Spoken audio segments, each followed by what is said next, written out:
Hi, my name is Danielle Hunzak, and I will be giving my presentation based off of my legal writing assignment, which focused on assault and battery. To begin, I just want to give a general overview of assault and battery. In many states, assault and battery are considered to be two different offenses. However, they are typically paired together. Each offense also has a different form that it can be classified as.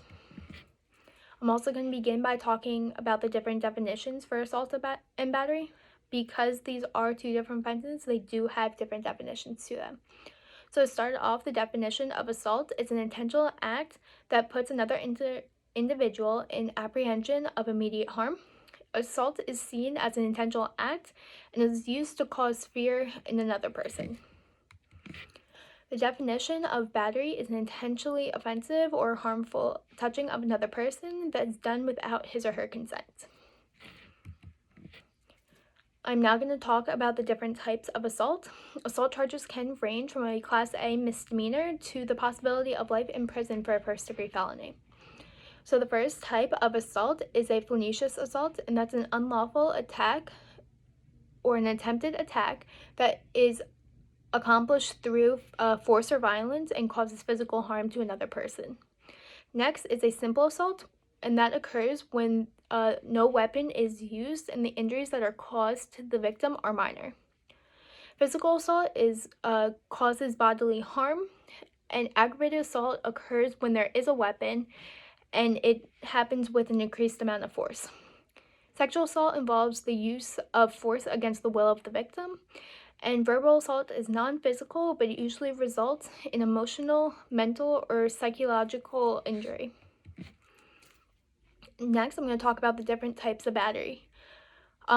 Because battery cases are classified based off the victims, they can be based off of battery against a police officer, battery against a child, battery against a spouse, and battery against an elderly person. And it's based off of these victims that the charges are determined. So some charges include simple battery, and simple battery refers to the unauthorized contact or use of force against another individual, resulting in offensive or harmful touching. Aggravated battery is battery against victim belonging to a specific class. So aggravated battery can also refer to battery resulting in severe injury or when the defendant utilizes a deadly weapon.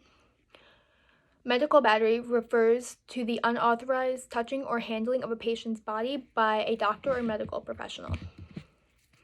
Some examples of assault and battery. Examples of assault would include approaching someone with a raised fist, scaring someone with a weapon, or attempting to push someone into a crowded street.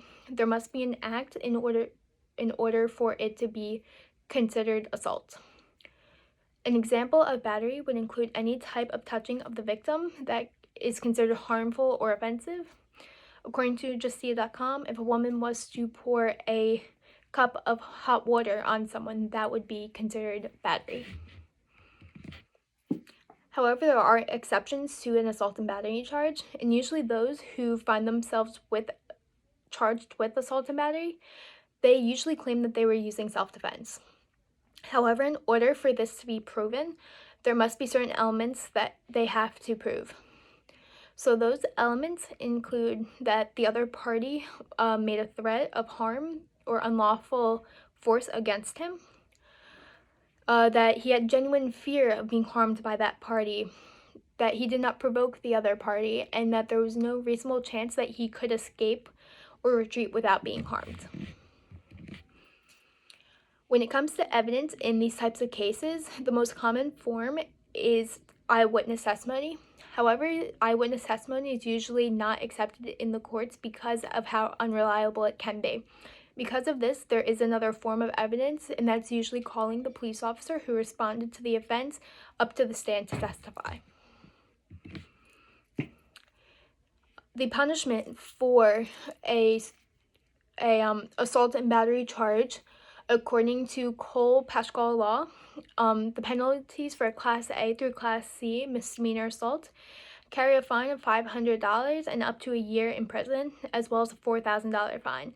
So it could be either $500 or $4,000, depending on which class you find yourself falling into.